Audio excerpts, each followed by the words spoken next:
नमस्कार, आप देख रहे हैं punjabkesari.com। मैं आपके साथ हूं ज्योति शर्मा। चुनाव का वक्त नजदीक है और इस दौरान पुरानी बातों को और शुरुआती दौर को याद करना तो बनता है। इसी बीच आज हमारी स्पेशल स्टोरी में पंडित जवाहरलाल नेहरू के पहली चुनावी यात्रा को लेकर बात करेंगे। किस प्रकार से अपनी चुनावी यात्रा की शुरुआत की थी, तो आइए करते हैं 1947 यानी आजादी के बाद इस कहानी की शुरुआत, क्योंकि पहले चुनाव जो है 1947 के बाद ही हुआ था और इस दौरान पंडित जवाहरलाल नेहरू पहले प्रधानमंत्री बने थे। 1947 में भारत जब आजाद हुआ तब सबसे पहले प्रधानमंत्री बने पंडित जवाहरलाल नेहरू के सामने आई कई चुनौतियां। उन्हें बिखरती कांग्रेस को भी संभालना था और नए नए आजाद मुल्क को भी खड़ा करना था। पहली चुनौती थी लोकतांत्रिक ढंग से चुनाव करवाने की। आजाद हुए 2.5 साल हुए थे और चुनाव आयोग का गठन कर दिया गया। मार्च 1950 में सुकुमार सेन मुख्य चुनाव आयुक्त बने। रामचंद्र गुहा अपनी किताब इंडिया आफ्टर गांधी में लिखते हैं कि प्रधानमंत्री नेहरू चाहते थे कि 1951 के वसंत तक चुनाव करवा लिया जाए, लेकिन सुकुमार सेन के लिए यह बहुत ही मुश्किल काम था। सेन ने नेहरू को कुछ दिन इंतजार करने के लिए मना लिया। भारत के पहले आम चुनाव में 17 करोड़ 60 लाख से ज्यादा मतदाता थे। उस समय 21 साल या फिर उससे ज्यादा उम्र के लोगों को भी वोट देने का अधिकार था। उस वक्त 2 बड़ी चुनौतियां थी। पहले तो यह थी कि 85% से ज्यादा आबादी ना तो पढ़ना जानती थी और ना ही फिर लिखना जानती थी। ऐसे में मतदान पत्र, मतदान पेटी और पार्टियों के लिए चुनाव के चिन्ह तैयार करना बड़ी चुनौती थी। दूसरी चुनौती यह थी कि आम चुनाव के साथ साथ राज्यों के विधानसभाओं के चुनाव भी कराए जाने थे। ऐसे में चुनाव बड़ा सिरदर्द बन गया। चुनाव आयोग के वोटर लिस्ट तैयार करने के लिए एड़ी चोटी का जोड़ लगा दिया गया। इसमें भी समस्या थी।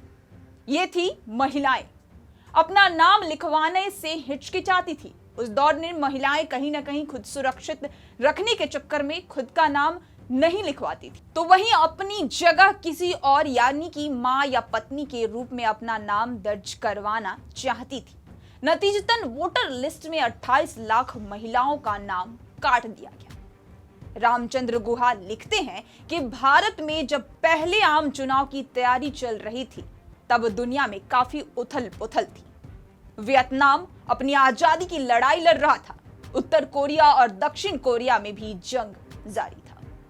उसी साल जॉर्डन के शाह, ईरान के प्रधानमंत्री और पाकिस्तान के प्रधानमंत्री लियाकत अली खान की हत्या भी कर दी गई थी। सिर्फ एक जगह नहीं पहुंचे थे नेहरू, यानी कि चुनाव के दौरान नेहरू एक जगह नहीं पहुंचे थे।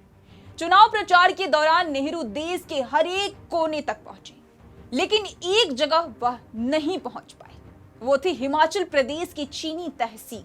वो इसलिए क्योंकि यहाँ 25 अक्टूबर 1951 को ही वोट पड़ गए थे। यहाँ पहले ही वोटिंग करवा ली गई थी, क्योंकि सर्दियों में बर्फबारी से ये जगह काफी दुनिया में कट जाती है, जिसकी वजह से इस जगह तक नेहरू जी नहीं पहुंच पाए थे। एक एक वोट की कीमत उस दौरान काफी ज्यादा कीमती वोट माना जा रहा था। भारत में ऐसे समय चुनाव हुए जब देश में 80% से ज्यादा आबादी अशिक्षित थी, लेकिन इसके बावजूद भी लोगों को अपने वोटों की कीमत पता थी। केरल की कोट्टयम सीट पर सबसे ज्यादा वोटिंग हुई थी। यहां 80% से ज्यादा वोट पड़े थे। वहीं सबसे कम महज 18% वोट मध्य प्रदेश की शहडोल सीट पर पड़े थे, जबकि पूरे देश में 60% से ज्यादा वोटर्स ने अपने मताधिकार का इस्तेमाल किया था। अब बात करेंगे उड़ीसा, यानी जो अब ओडिशा हो गया है। एक जंगली इलाके में आदिवासी समुदाय के लोग तीर धनुष लेकर पोलिंग बूथ पर आ गए।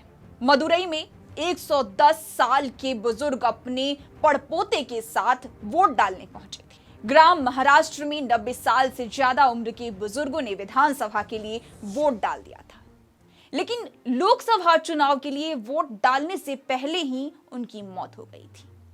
लोकसभा की एक तस्वीर यह भी थी कि हैदराबाद में सबसे पहला वोट वहां के निजाम ने डाला था। तो इस तरह से बता दें कि पंडित जवाहरलाल नेहरू ने अपनी चुनावी दौर की शुरुआत की, काफी संघर्ष किया और आज का चुनावी दौर कुछ अलग ही दिखाई दे रहा है। इस तरह की तमाम खबरों से रूबरू होने के लिए पंजाबकेसरी.com को लाइक, शेयर, सब्सक्राइब करना ना भूलें। धन्यवाद।